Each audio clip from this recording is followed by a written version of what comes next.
It's a goofy cold open. It has nothing to do with the rest of the show. It's just something happens. Like this conversation right now is probably the cold open of the show. Are you recording already? Yeah. The cameras are recording. Yeah, everything's recording. The cold open is a definition of. Guys, I'm sorry. I might actually have to be like 2 feet taller than you. I'm not like, it's not going There's down. one on this side. I Try tried the that other one side. already. John, push him down. Jump on him. This is like the Johnny it's going down, English it's going bit. down. Is it really? Yeah. Are you just pulling my leg? Yeah, this is definitely the cold open.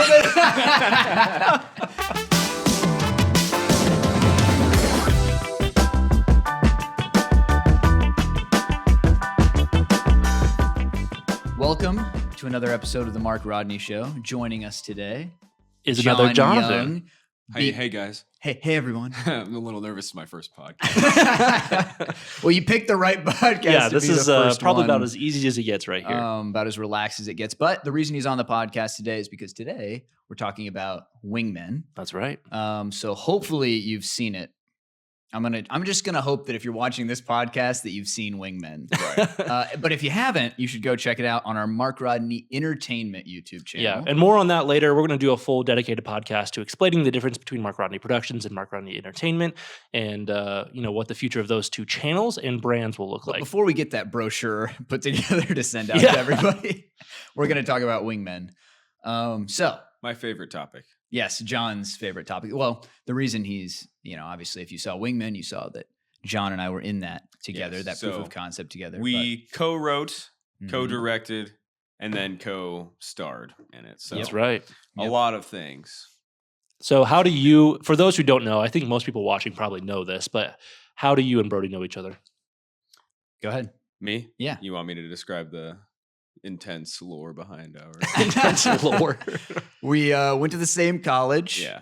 Huntington about it. University. I worked on a couple of we both were film students, obviously, and I worked on a couple of his projects beforehand. So we were loose friends, and like said hi, but we were in different classes. He was a senior. He likes to was a tell class one over. specific story, by the way, real quick, Real quick. I Oh, love a it's- good story time. of a time that he said hi to You me. want me to tell you that one? Yeah, Okay. tell that story because I think it's funny. Yeah, okay. Well, I just remember because I had one semester I transferred in late, not an important detail, but I had like seen him on one film set, and the next semester fall, it was my sophomore, his junior year, and I saw him walking into a class. We actually did have a class together, and I was like, "Yo, I know that guy. I think he's cool. I'm gonna say hi." I felt like That's right. I've heard I this felt before. a little bit like I was like, "Oh yeah, I know the people around here. I'm cool now." So I'm gonna say hi to Brody because I know his name. And so like I went up to him and I was like, "What's up, Brody?" And then he looks at me and he just goes, "Hey, man." And I knew he that didn't. makes it sound like I'm a jerk, Yeah, but just yeah, explain. he knew that I knew that that's not what he meant, but it did come across like one of these new like freshmen is saying hi to me again. Like I'm so everybody cool. knows me. and, around and here. and the truth was, And he didn't say my name. so, I Yeah, was so like, he "Oh, definitely didn't remember your name. whatever." And it's funny because in reality, I kind of was doing that. Kind of was like, "Oh, I'm gonna say hi to this like guy that seems cool," but I'm also like, "But I'm cool." Actually, older than him because I transferred in late.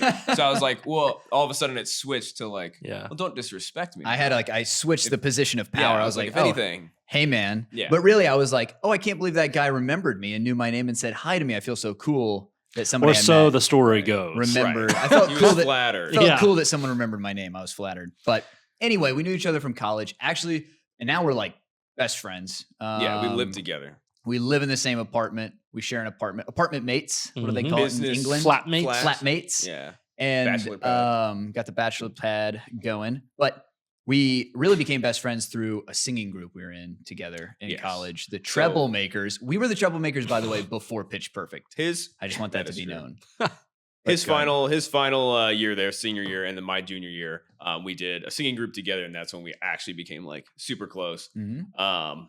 And everybody just gonna go from there. Yeah, I think we could just lead right into, because that leads perfectly into how we actually got the idea for Wingmen. Wingman was a very early concept. Also, am I supposed to like be looking into that camera? It doesn't matter. Yeah, man. You can look wherever you want. Look wherever you I wanna just don't look. want to keep looking. over I here. ping camera as often as But possible. also know people will also just be listening to this and not like watching. That's true. That's Sometimes. true. Just That's the true. vocal. Let us know. Do you watch or do you Do you listen? watch or listen? Leave in a comment. Okay. Anyway, John, what were you saying? Anyway, so Wingman was actually a very like quick idea once we like became close friends. So it was like one of our earliest things.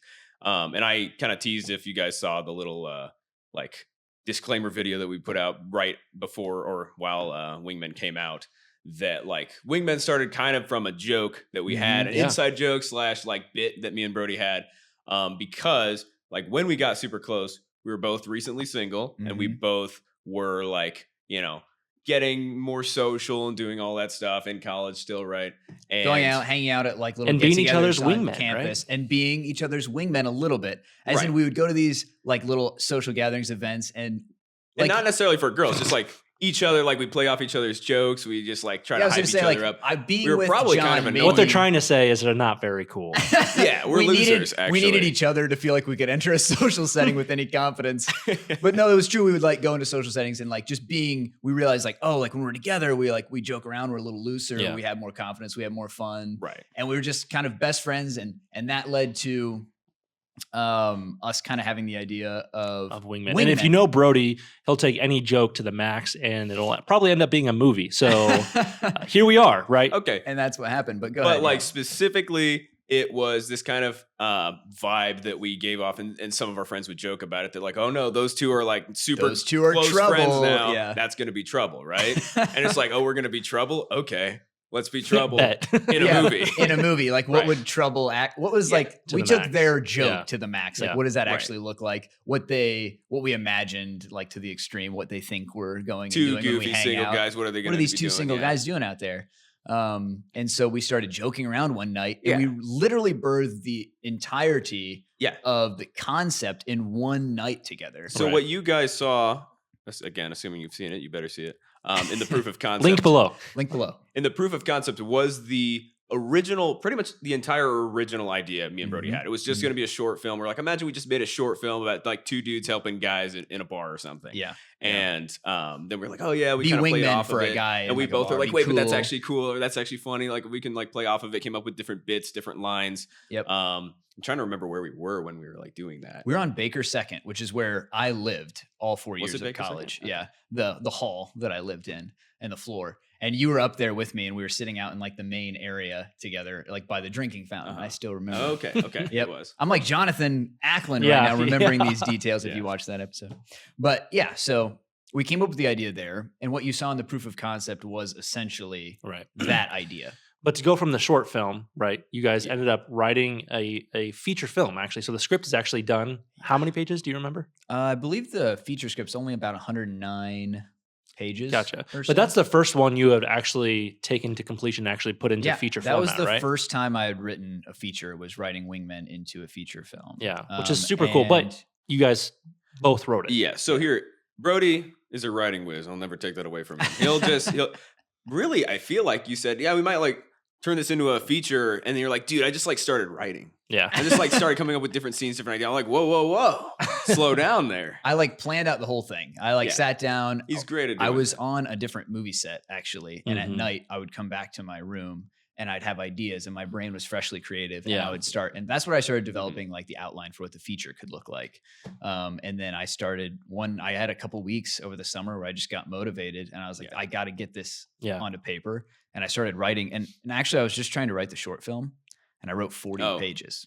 That's what it was. Yes. Which would mean like it translates 40? To a 40-minute short film. 40-minute, about a minute per page. And so I was like, well, we probably aren't going to shoot a 40-minute. And I talked to JJ, who was our DP, and he said, he basically wrote a whole character arc for his character. And he's like, I'm sorry, like that's my usually content how it goes, went John. a little longer than expected. Like you're in it for a few pages. Yeah. I was like, you got 2 pages? You're fine with that, right? I just kind of took over. But I did write about 40 pages, and then JJ actually advised me. He's like, you should just write the feature, man. You already wrote 40. Yeah. We can always do a shorter version of it, like for like a proof of concept. Yeah. But you should just write the whole feature. So I did, and I gave that feature to John then, who went through with a fine-tooth comb. He added dialogue. He added different things. He changed ideas. We went back and forth. Call myself mainly like a fellow, like I would conceptualize all the main broad ideas, all the like plot points with him, and do all that stuff, and he would do the physical typing, because I just hate to do that. I did too. Like on a couple of the passes, like write in different lines and different stuff, so I did write as well a little bit. He kept my writing in check. Very interesting, because that's like similar to our process too. It's like that you like to have that collaborative partner, even though you're like, to us it feels like you're doing the grunt work of like actually putting the pages. I'm the one clickety clacking on my keyboard, sitting in my room for a couple hours. It's helpful for you to, because I think part of it is you're a verbal processor. So bouncing ideas off of people. So a podcast is great. yeah. Which is why we're capitalizing on it. So thanks for listening. You're actually being suckered right now to let Brody just You're rant. my free therapy. No, but yeah, I do. So I like to have somebody to bounce ideas off of. And any filmmaking especially is a very collaborative thing to begin with. And whenever you do something in complete isolation, you feel kind of unsure, or you feel like there could be something better. You get tired, or your brain gets tired. And so when you have someone to ping pong off of, whether I've done that like with you for different ideas or projects, or John, like it gives an extra spark of like creativity. And like you all of a sudden have an idea that complements mine, and we build it, and all of a sudden the concept's here instead of here when you're by yourself. Just really cool. I mean, it's fun because then we get to be a part of it too. And I think hopefully you feel that like the content is better, because of the collaborative nature. And I would say that about both of you guys at different times. And we've talked about, me and Brody, like with our dynamic and our skill sets, because obviously we both like to direct. We both like to kind of like have a vision. But for Brody, like he has great skill, especially of just like writing all the stuff out, writing all the dialogue, all of the like key structural points. And I'm more someone who really enjoys like the fine tuning, the details, the like ways to make certain lines sound better, at least in my mind. And just, I'm more of I like to tinker with like dialogue, tinker with story structure, all that stuff, and just like sculpt it. It's like he puts the mound of clay, gets it going, and then I'm like, let's add this little curve, let's add this little, all those little details. We talk about that a lot. That's cool. Between our process. But those little details, he'll come in and be like, well, this would be a little sharper like this. Like, I'll have even a joke, right? I'll have a joke, and he'll be like, we can make the joke sharper. And it'll get it to this, and it hits better than just I had an idea and I just typed it all out, and it's messy. I'm a sucker for symbolism. And you'll see so much symbolism in Wingmen. But the truly, feature, there's way more. Yeah, truly though, like one of the things that I've told him, one of his strengths is being symbolic, and like he has a very dramatic side where it's like he has this really means this, and it's deeper, but it actually is rooted in something. It actually, which is a big part of filmmaking, which is a huge part of filmmaking. What often when we were in film school, what they would like point out and things like, well, actually, this red table is not a red table, and you're like, what? But like that's the kind of stuff he like latches onto really easily. And so he'll assign all kinds of meaning to things and setups and payoffs and stuff like that are really advantageous to like hitting a story on the head. That's awesome. Thank you. Yeah, you're welcome. You're welcome. Aww. So nice of me to say. Enough of that. Yeah, so kind of going back. So like so then all the feature, like once we got that written and got all that settled out, and we were like, okay, like if we were to actually make something from this, obviously you can piggyback off that, but we were like, what would we make? And the funny part is like the scene / because it's basically the intro to the film that we like landed on was the original short film, like 10-page idea that we had. And we're like, I guess we're just doing the original idea, which is great. Because even like if the feature wasn't to get made or wasn't to get made for a while, we still have that original idea now actually just made. Yep. The idea that we had, we were able to put it into practice, and that was satisfying for us. But what happened was going into production, and how that actually took place was we had the script, we were sitting on it. I started working on another script, Mr. Howard. And then JJ, our DP for the project. Yeah. Shout out to JJ. He was a champion of this project the whole way through. He reached out to me and said, hey, I'm going to be in Indiana doing another project with Huntington University, where we went to school. How's Wingmen coming along? And basically just kind of reached out to me because I had talked to him before, like, hey, if we shot this, would you want a DP? Would you want to come out? And he said he was interested. But he reached out to me, and I was like, hey, if you're going to be here, I think we should make it happen. I talked to you. And I was like, let's put a plan into place. And we talked so he was on board, and he was the one who really champion things. That switched something in your head, because then you started talking to me as like, hey man, like this guy who is pretty well respected in the Huntington circles and beyond. In Arizona, where he's actually at, he's got a gear rental company, the whole deal. He does a lot of work with Huntington making feature films, and he has a gear rental business and stuff like that out in Arizona. He's going to be here, and he's checking in with us to see if we have anything going on, and specifically asking about this idea that you guys had created and told him about previously. And so you were just like ready to take advantage of that. And I'm like, my perspective during this, we just like launched Mark Rodney Productions from Take Two. We've talked extensively about that. We just got our first couple big clients gigs, so like we had more, I'll be honest, we had more money in our account than like we had ever seen in like a business sense, you know? Right. And so it was like, it came to the point where I was like, well, are we serious when we say we do film and video? Right. And so it was like, this was our opportunity. You know, sometimes opportunities just fall in your lap because you're in the right place, you know, like you've worked to get there. However, like we believe that, you know, this God was kind of lining things up for us. And, and so we're like, yeah, let's double down on this. Let's make this happen. And so we invested quite a bit of money. Yes. And this is the biggest production level that we've ever pulled off. And that involved bringing in somebody else to produce with us who knew more of the Columbus network, trying to figure out, are we going to shoot this thing in Ohio or Indiana? You guys were more familiar with what's out there and, you know, the logistics of them finishing up a set, which you were on, right? You were on that. We can talk about that capstone project. I'll let you guys know my perspective. Yeah, go ahead. Now, okay. Well, so the project that JJ was in town, and also our sound guy Tom and our gaffer Nate. The reason they were all in town, or at least around Fort Wayne area, is because they were coming in to help film for a Huntington University short film that I was on. It was for my senior year as like our senior thesis project, where we get to like work with the professionals, get to learn all of that. Basically another like Wingman set. Right. But it was like that was happening for the entire, so it was like a 3 or 4 day production that happened every day up until Saturday, which is when we filmed Wingmen. So I was getting up and I was on the camera team actually. And I was, you know, working JJ. 12-hour days, basically all the way up. What were you on the camera team? Second AC. Second AC. Nice. Yes. And I was working all those days, every day up until that day where I would have to get up and then act.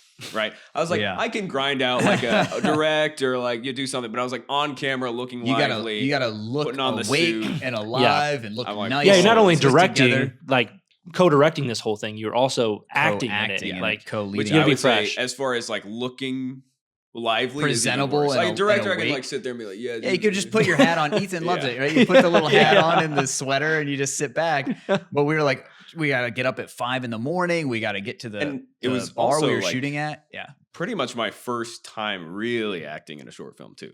Like I acted in a few things. I did a lot of theater growing up. So that was where my acting background is. But like in front of a camera, all of that was still pretty new to me. So that was also like a lot. And so when this guy, you know, messaged me, it was like, hey, like this opportunity, I'm getting all the pros. They sound like they're actually down to film this week. And I'm like, that's the weekend right after. And I'm like, fall apart at the seams. That's a genius idea. We have to do it.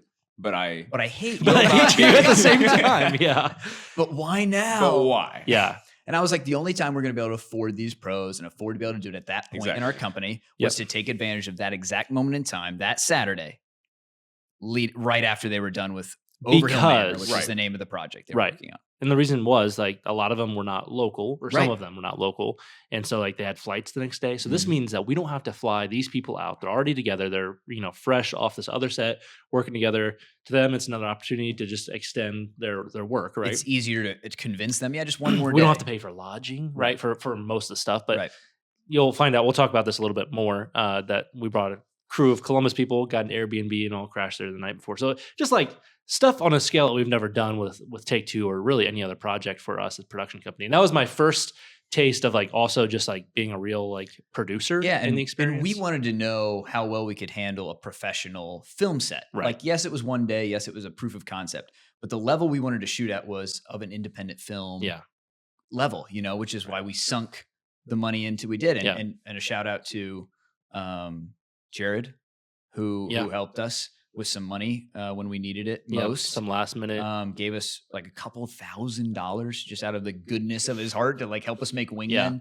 And then I put forward a little bit to get us over the hump at the end. Because this stuff's not cheap, guys. It's like not even cheap. Yeah, gear rentals, like we're renting a lot of this stuff.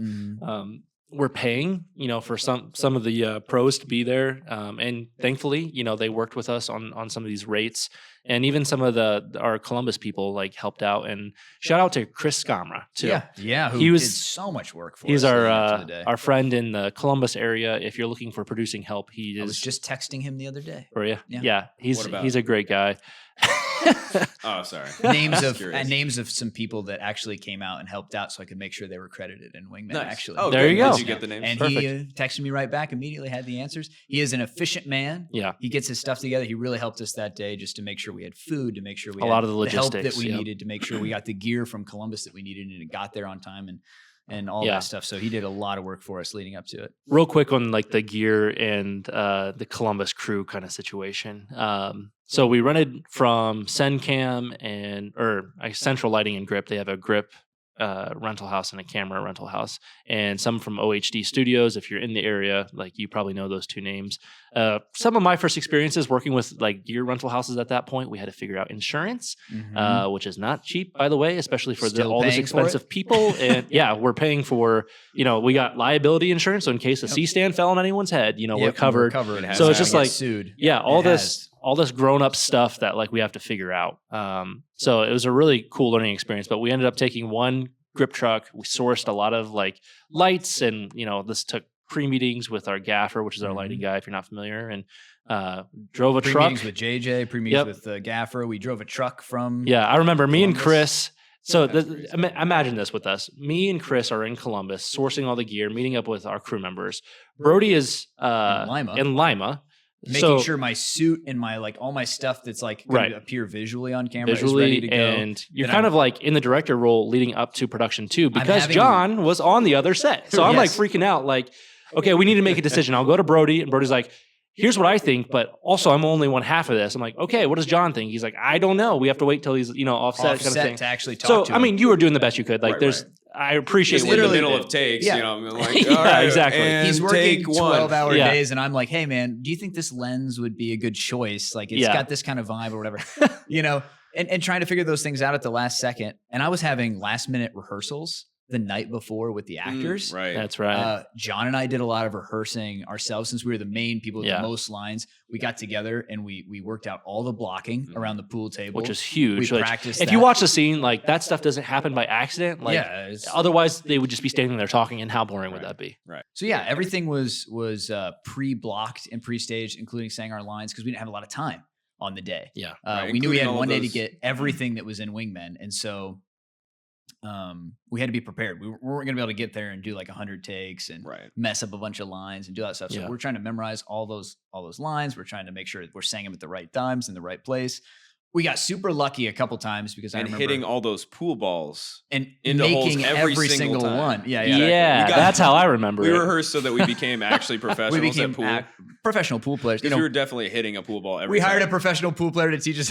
Yeah, right. No, certainly not. Another $5,000. But we did get lucky on the wide. I remember where I hit the ball one. Yeah. I noticed that happened to make the cut too. That was kind of weird. I sunk that shot. Crazy shot. It was a crazy and I was shot. like, I had not made a single shot probably the whole day. Right. Yeah. And like leading up to that moment. That, and as soon as we went to the wide, I like shot it and I was like, oh, we're not gonna be able to show this. I'm not gonna miss, you know? And then I was like, oh. I think there was another wide shot where I made 2 balls in it once. I don't think it made the cut. It didn't make the cut. Weird. Who was editing? We were together. No, but even after, like, talk about editing, like you guys ended up editing it together.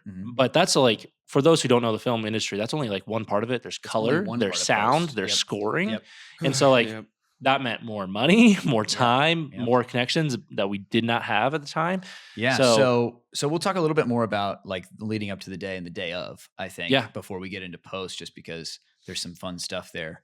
Right. So the night before, I had a last minute rehearsal with the girls. So over Zoom, right?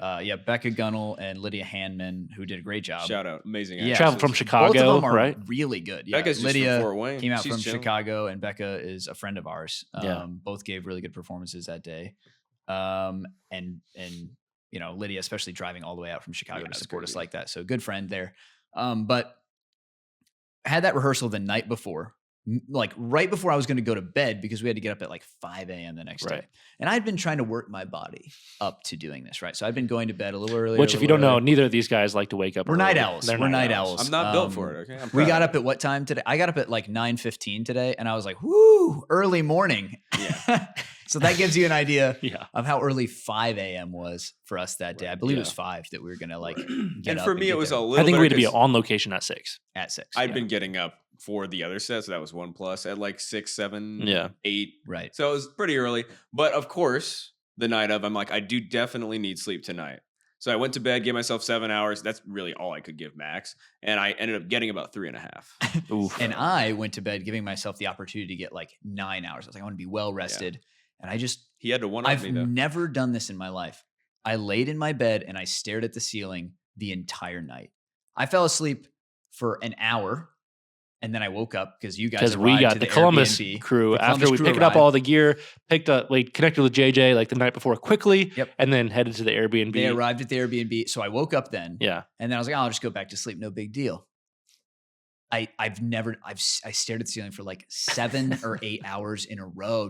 I kept getting up, going to the bathroom, going back. I remember coming in to him the next morning. Yeah. Like Brody and I have not seen each other up until we saw each other for a few minutes that night before, but like woke up, okay, we're about to have this crazy day, spend all this crazy money. And I say, and he's like, dude, I did not sleep a wink last night. I'm like, you're kidding. Like you have to I carry this on your shoulders. No, like legitimately, I slept for an hour when I first went to bed and a half hour this morning. I just fell asleep a half hour ago and I'm waking up now to do it. So it wasn't even an hour and a half straight. I got an hour and a half total of sleep.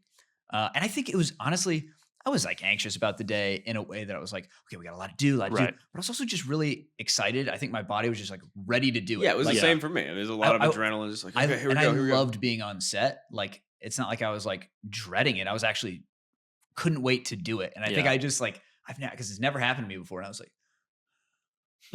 I'm just like reviewing my lines in my head. I'm like thinking about the next day. I'm thinking about was that like the same reason like you were awake? Yeah, no, exact same reason. I mean, I had the whole week like leading up to it too. And it was like, I mean, it was just everything. Yeah. I couldn't fall asleep. And the best part though Your mind's is like racing, dude. I mean, when you're producing. Wait, did we write it together? We did not. I was bringing up a couple of other guys. But like when I texted Brody and I was like, dude, like, I got like no sleep. I'm actually like kind of freaking out. I'm like, I feel okay right now because adrenaline, but like, And then he said, I got an hour and a half. And I said, oh, we can do this. We're in this together. Yeah. I was like, that gave me energy for the rest of the day. I was just like, if he's going to be able to do it, I absolutely have to do it now. And I told him, literally, we were talking about this podcast on the way up to where we're at right now. Yeah. Schoolyard Studios. Little shout out. Yeah. And I said, I feel like God must have been puppeteering me that day. Because I don't know how on earth I made it through. I mean, I have like, I get a lot of headaches. I can have migraines sometimes. I was like, there's no way. I mean, I got an hour and a half of sleep. I'm going to show up. I'm going to be miserable. Right. I had plenty of energy. You'll forget your lines. Yeah, I had plenty of energy. I was pretty focused. I was having a really good time. I had a lot of fun. Like, I remember nothing but like positivity that day. The only thing that affected me that day, I think because of no sleep, was I could barely eat. I was so like nauseous all day. Oh, interesting. My stomach was really unsettled. I could eat. Not for lack of food. We had great crafty services. Great crafty services. Really good. Really good. Better than most I've had. And the day went really smooth for the most part. I mean, we were dealing with a bar that was open. Yeah. So they let us film there. They're happy to let us film with there. like an awesome pool hall. Like it was more than just a bar. Yeah, it was like a pool hall. You see it in the film room. if you go watch the film, but massive like pool hall, dart boards, big bar. There's a dance floor over on the other side. It's a really large place, and that's why I wanted to shoot there. Did we mention it was a big bar? It was large in scale. Can we name drop it or no? So yeah, you can name drop it. Break-in run, Fort Wayne. Break-in run. So John and I had been to this a few times before. We like to play pool there, hang out, and we actually would go there just to talk about Wingmen when we were developing the idea and stuff, just to be in the space. So it was cool that we actually got to film it there, where it was kind of like born. But we filmed there. They let us use the space, but it was open. So there was dude. I forgot about that. There was a pool tournament that day. Crazy. So we were filming from 6 to 6. Yeah, you can come in. You know, we know you need good audio, video, but also there's going to be a whole pool tournament in the background. Yes, 6 a.m. to 6 p.m. A pool tournament that could start anywhere between like 4 and 6. But dude, we took it because where else did we talk to? I mean, we had one plan B that was like a tiny little bar with like 2 pool tables in it. Right. Not the same thing. And it just wouldn't have the same vibe. We knew we'd have a better location there. It'd be easier to get equipment in and out. Yeah. They gave us pretty much full reign to do whatever we wanted. We didn't pay them, did we? Nope. They let us do it for free. That's awesome. They had a worker who basically pulled an all-nighter working the night before and just stayed. Because I think he just went and slept in one of the back rooms, took a nap while we were there. Yep. And then we just got to work. Yeah. We had everything mapped out, planned out. JJ, Nate, and John and I had a lot of meetings, and yourself like leading up to the day. We knew exactly how we had to get it done, and we just jumped right into it. I was incredibly like impressed and happy, obviously, because it was my set too, that it went as smooth as it did. Mhm. Because with the amount of content that we had, like that's usually about a 2-day shoot. Right. Like for that amount of content. And right. we were doing it in one, and it was like all of those other variables. So many things can go wrong on set. And honestly, nothing really did except for just those little small things. And like, I don't know if you remember at the very last shot with you getting splashed in the face. Like that is all of a sudden when they turned the music on. Yeah. Like they kept the music off the whole time. Music was on. Pool people were coming in for the pool tournament at that point. Like people were playing pool balls were like crashing like left and right. Yes. Like it was crazy.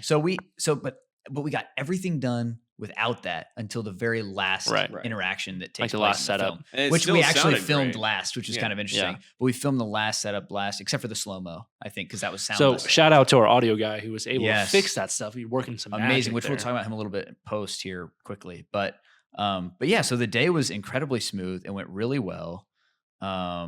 We remembered our lines. We didn't screw up too big. Yeah. Nothing too crazy happened. We had extras we were worried about. We needed to fill the bar. Which here, shout out to Jordan. Yes, what a guy. He's in several other, or has helped with several other projects. We needed extras, right, to fill this space at 6 a.m. Like not a lot of people at a bar at 6 a.m. Right. Unless it's from the night before. So my guy drove from, I believe he's in the Dayton area, to Fort Wayne and was there at trip. Like 7 or something, which he had a later call time than that. I think it was like later in the day. He was ready to go. Brought a few extra friends. And just kind of was like, he's in several of the background shots. You can't tell because camera magic, but like he fills out the space and like really helped us out along with several of you guys' other friends. And John and I invited some people along. Right. So Shout out Zach, Blake, Rachel. Yeah. Who else? Zach, my roommate from college. Zach came. If you look closely, he's in the background of. He's the side guy at the bar. Yeah. No, but yeah, I was a waiter in it. Yes. That arm is me. I'm serving the drinks. Thank you very much. Ethan's arm has a cameo in the film. See, that's that fun stuff I enjoyed about executive producing. This was like I just got to sit and watch everything. I was also participating in the camera team because I want to learn more about that. So I was like, camera utility really is what I was. There to help when they needed it. Yeah. Right. But in between there. And then I just got to jump in and like connect with these guys and like, how are we doing? Are we happy with what we're getting? Like, this is what I'm concerned about. It was just a lot of fun. To Doran Dyer, who's our first AD, doing stuff in New York now. What a first AD does, keeps you on schedule, keeps you on track. Yeah. Helps us. Very important on this set. Basically, you have to be a jerk, and sometimes it's intimidating to be a jerk to professionals that are like know what they're doing. But he did a great job of balancing. Yeah, I was gonna say you got to toe the line. It's like you can go too far, and you can also be too much of a pushover, and the project won't get done. Right. So he balanced that line, I thought, pretty perfectly. And I will say, like, we're obviously hyping it up a little bit. I think we went an hour over schedule. We went an hour over, which we talked to like the pros, and we were told that technically lunch doesn't count. Like, I think they were kind of winking at us, giving us a little help there, and let us go an extra hour to get everything we needed. Yeah. So it's our first set, man. And even people like you talk to literally Steven Spielberg will tell you his first several films were over budget. Conversations with him and over. Yeah. You'd be surprised. Me and him are on the phone. Dude, every time he's talking to me, he's like, "Yeah, dude, sets go over." I'm trying to sound important, John. No, in interviews, I see these interviews, and he talks about it, and he's like, his first several films were over budget, and over time. It's hard to not do those things. It's really difficult not to do those things. So first, like we big production like that, 1 hour we took it. Yeah. So yeah, it went really well. I mean, if you guys have anything else to add to that, you can. But I was going to jump into. I was going to say one more thing actually. Mm-hmm. So with the extra thing, I brought that up for a reason. We had someone show up. I'm so sorry. I cannot remember their name for the life. Well, she left before we could even think. She just like popped in and played a good role. She popped in. She plays the character that Dale catches in his arms. Yeah. You can catch Dale. We right? did not know her, by the way. No. She showed up. We didn't know where she came from. She just saw a casting call. Facebook, she said. So Mary Beth Frank actually helped us get a few people. That's right. And I think that's how that happened. But Mary Beth wasn't on set. Right. So she showed up and I was like, who's this? And she was like, I'm just here to help with like the film. We're like, great, we need you right now. Right now you're in. And we like set up a shot. Like the amount of things that just happened that day that needed to happen for that to even be pulled off just seemed to keep happening for us, So by the way, he says Facebook because we're literally like posting on Facebook groups. Yeah. Pro tip here, actually. Yeah. Post on Facebook groups like film and acting, help. like Central Ohio. I was posting in Indiana ones. just for people to come out because people love to do that stuff. So thanks they love a set. to all those who came out. And we need them. Right. So we needed her that day and she showed up and it was great. And she's in it now. That's awesome. It's like a pretty big role too. Like, like pretty substantially like gets to be featured in it. So she is credited as a featured extra. That is her official title, in case you're wondering. But so extras came in that day. We had just enough, right, to populate the backgrounds, just enough to get by, and we got through the day. But heading into post, so our DP JJ, who once again, like I said, kind of championed the whole thing to get started. He was a huge creative help on the day, being like, we got to save time, guys. If I just cover it from this angle, I think we can get a lot faster. Stuff like that, where we had ideas, but you only have so much time. You can't get all those things done. He was just ready to go. We can cover it. We can do it. We can move on. Right. And Nate was also that way that day, ready to adjust his lighting setups and like what we needed to do. And JJ actually offered at the end to color grade it for us. Yeah.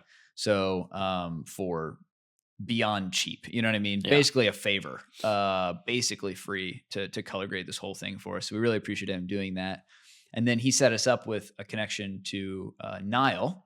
And Niall was our sound editor. So like Ethan talked about before, it's not just editing. You know, there's scoring, there's sound mixing. And they're all like separate stages in the editing process. And there's a pool tournament going on in the background. You have to erase all of that noise so you can hear our dialogue clearly. So Niall did a great job doing all that sound editing. So shout out to him. He composed a little bit of music for it. Right, yeah. He mixed in music that we had selected and music that he had from friends who did music. Like literally like even the music you hear in the background is like specifically chosen and selected to be there. So he did a wonderful job balancing our audio out, making sure everything sounded professional, right? And movie quality, which is what we wanted from the beginning. So, and now we have that piece as it's known as a proof of concept, right? Of the feature idea that you guys had written. And we have a draft out for that that's ready to go. So we always say it's like in our back pocket. If we have an opportunity or when the opportunity arises that we can make that film, we can pull that out. Proof of concept to show people what it's all about. Yeah. Not just the script, but you can also see like, this is the vibes of it. This is, our style and the look and everything. And John and I have been in the background working on revising that script and getting a new draft going soon. Yeah. So we'll be working on that in the background, and hopefully at some point when we have the money and the resources to make that feature, we'll have a chance to do so. I will say real quick, I kind of forgot that you and I edited that. Yeah. It's all flooding. I was like, we didn't have an editor for that. We sat in we co-edited the film upper room of your church at like midnight, several different nights throughout the summer, and just edited it. Because we had the cops called on you one time. We did have the cops called on us once. So we were really late night at church, and we walked out, and they're like, "What are you guys doing?" And the church was like, "I'm sorry, I work here. This is my friend. We're working on a project. I know it's really late." He's like, "All right, no problem." It didn't give us any trouble because like one of us would be like locked in for like an hour or two, and then we'd like switch off, and then we'd ask for an opinion. What do you think? What do you think? And that's how we got it done. The biggest nightmare was the back and forth where we were like listing all the things for Dale to avoid. Yes, like it seems like pretty clear cut. You back and forth. Like it was a nightmare. We didn't have a 2-camera setup real quick, right? No, it was just one camera. So we did that on separate takes, and we set it obviously really quickly back and forth. And we didn't really like take into account the post. So we overlapped. It was all on a Dana Dolly too, wasn't it? So it was moving during that? No, not for that shot. Okay. But think about saying women with sweatpants, women with long fingernails, women drink wine, Stanley water bottles. And back and forth, and each take was different. And we had to cut between the two and make sure they sounded like one take, and it was awful. So I worked some magic on that one. That was my proudest moment in John was the one who really massaged that into being a good edit. It was weird. Well done, sir. Yeah, I think it's pretty good. And then we came out the other side, and we have a proof of concept. I thought you were going to say better. Like came out the other side better. We came out as better than when we went. Well, whatever we are now, we came out the other side. So the Wingmen may not have learned their lesson yet, but we did. We did. Yeah. So, like I said, looking forward to the opportunity to someday actually get to make that as a feature film. As we grow, we're tackling a different feature film as our first film. Cheaper, easier to make. More on that later for sure. And more on that later. Which is actually why we're here at Schoolyard Studios. We're touring a facility, location scouting. You'll see we filmed some BTS that, which is why John is here. So thank you for doing that episode when it comes out. Yeah. So John is definitely like our additional character here to Mark Rodney Productions. He's in the background a lot for helping us out. So we really appreciate it. And specifically a huge player in Mark Rodney Entertainment, that side of things. Yep, for sure. So. If you've not followed those channels, there's a YouTube channel Facebook, Instagram. Go like and follow those things. That's where all of our movie stuff is going to be. The Mark Rodney Show is going to remain talking about both, everything that we got going on, because that's that's what Brody and I are doing. Like, think of this podcast as the bridge that connects Mark Rodney Productions and Entertainment, where we talk about it all. Yep, it's the playlist lives on both channels, and we'll probably post like the social media content on both channels. So this is where you get it all. This is the uncut version of that stuff. But appreciate you two for coming up with Wingmen and like allowing me to produce it, I guess. He's like allowing me. I don't like how that sounds. No, allowing me to be a part of it. That's right. You're welcome. Yeah. John's like, thanks for all the money. That's funny. But now we're back to raising some more money, and we're not done. This is just one of our many movie ideas. So we're excited for the future.